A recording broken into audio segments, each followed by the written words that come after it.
Film की शुरू में हम ब्रायन नाम के एक आदमी को देखते हैं जो दो कारों का पीछा कर रहा होता है। उन दोनों कारों में गुंडे होते हैं जो कि एक दूसरे पर अंधाधुंध गोलियां चला रहे होते हैं। ब्रायन एक सरिया लेकर गुंडों की कार में मार देता है, जिसमें वो गुंडे ब्रायन पर हमला करने लगते हैं और तब ब्रायन वहां से भागता है और उनकी कार को दूसरी कार से टकरा देता है और आगे के दोनों गुंडे मारे जाते हैं। तभी कार में से एक लायन नाम का गुंडा बाहर आता है और वो ब्रायन के गले में गोली मारकर वहां से चला जाता है।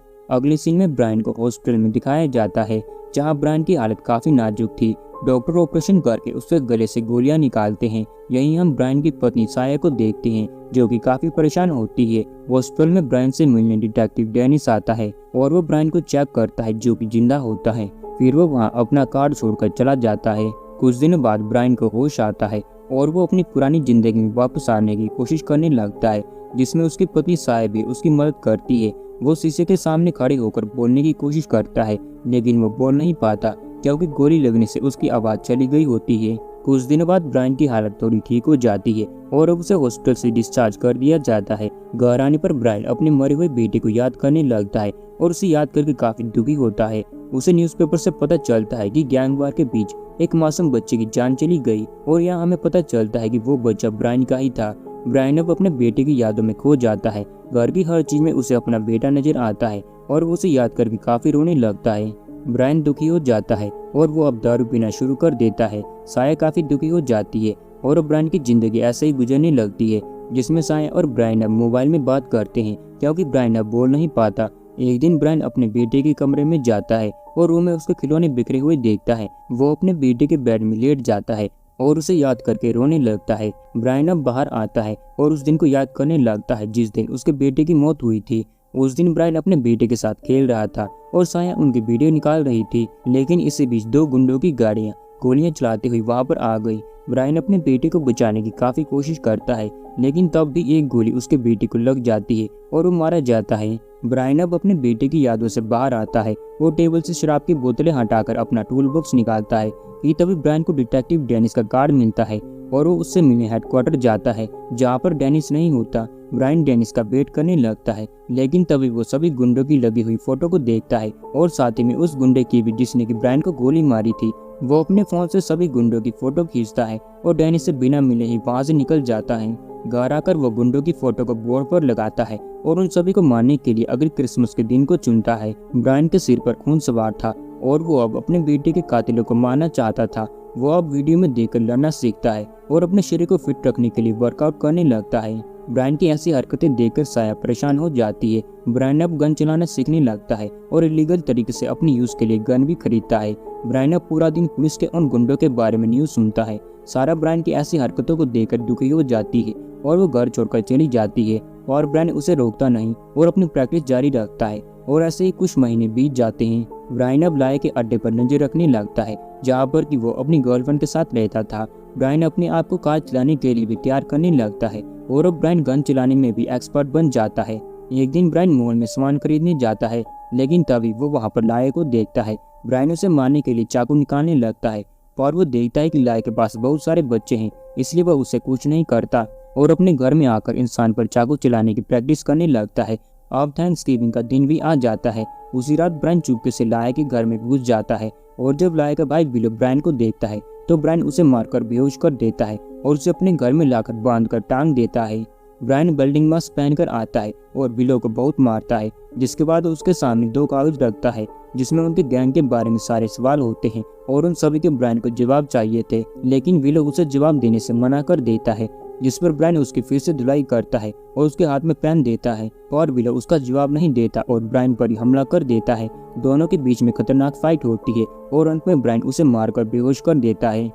अगले सीन में हम देखते हैं कि अब वो दिन आ गया है जिस दिन का ब्रायन को बहुत समय से इंतजार था।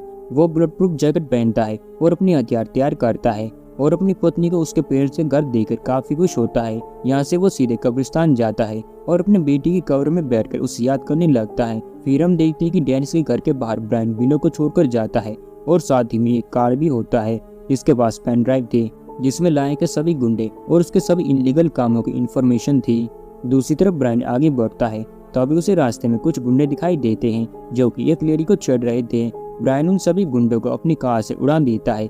फिर वो यहाँ से उनके अड्डे पर पहुँचता है और बिलो की उंगलियां पेपर में डालकर वहाँ पर फेंक देता है।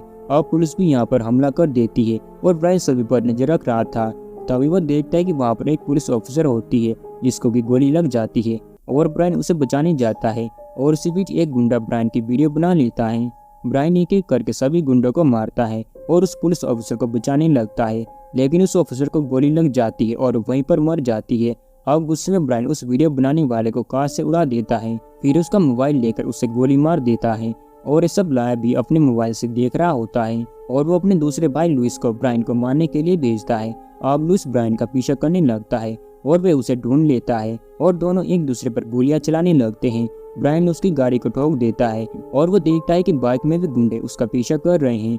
ब्रायन उन सभी को मार देता है और इधर डेनिस ब्रायन के दिए गए इन्फॉर्मेशन को देख रहा होता है। ब्रायन अपनी कार को छोड़कर बाइक पर गुंडों का पीछा करने लगता है और उनके वेयर हाउस में पहुंचकर उन सभी पर हमला करने लगता है और वहां बाइक में धमाका करके काफी सारे गुंडों को मार देता है। इसके बाद ब्रायन ऊपर जाने लगता है और सभी गुंडों को मारने लगता है। यहाँ ब्रायन के सामने लुइस आ जाता है और उन दोनों के बीच में लड़ाई होने लगती है।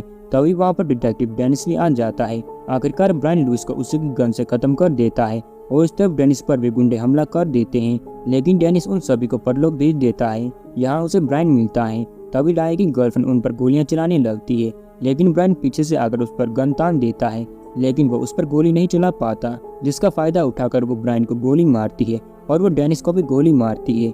यह देखकर ब्रायन उसे गोली मारकर उसे वहीं पर खत्म कर देता है और अब ब्रायन काफी ज्यादा कमजोर हो चुका था। फिर भी वो उठता है और उस रूम में जाता है जहाँ पर लाया होता है। तब उसके सामने लाया आता है और ब्रायन को काफी सारी गोलियां मारता है, लेकिन तभी पीछे से डेनिस उस पर गोली चला देता है और ब्रायन उठकर लाया का गला दबाने लगता है। तो अभी उसे एक जगह पर अपना बेटा नजर आता है और वो लाया को पकड़कर उसे वहीं पर मार देता है और ब्रायन नीचे गिर जाता है। अब डेनिस भी उसके पास आकर लेट जाता है। ब्रायन अपने बेटे को ट्रेन से खेलते हुए देखता है और उसे बड़ा आदमी बनते हुए देखता है। ये देखकर ब्रायन काफी ज्यादा खुश होता है। अब हम साया को उसके बेटे की कब्र के पास देखते हैं, जो कि ब्रायन का लेटर पढ़ रही होती है, जिसमें ब्रायन ने लिखा था कि जब तक तुम इस लेटर को पढ़ोगी तब तक मैं मर चुका हूँगा और हमारे साथ जो कुछ भी हुआ वो गलत था। मैंने जितना हो सके चीजों को ठीक करने की कोशिश की, लेकिन मैं खुद को नहीं रोक सका और मुझे अपने बेटे की मौत का बदला लेना है। ये पढ़कर साया बहुत रोने लगती है, क्योंकि पहले तो उसने अपने बेटे को खोया था और अब उसका पति भी मारा गया। और इसी सैड एंडिंग के साथ ये मूवी यहाँ पर एंड हो जाती है। दोस्तों, उम्मीद है कि आपको हमारी वीडियो पसंद आई होगी। अगर हाँ तो प्लीज़ वीडियो को लाइक और चैनल को सब्सक्राइब जरूर से करें। मिलते हैं आपसे हमारी अगली वीडियो में।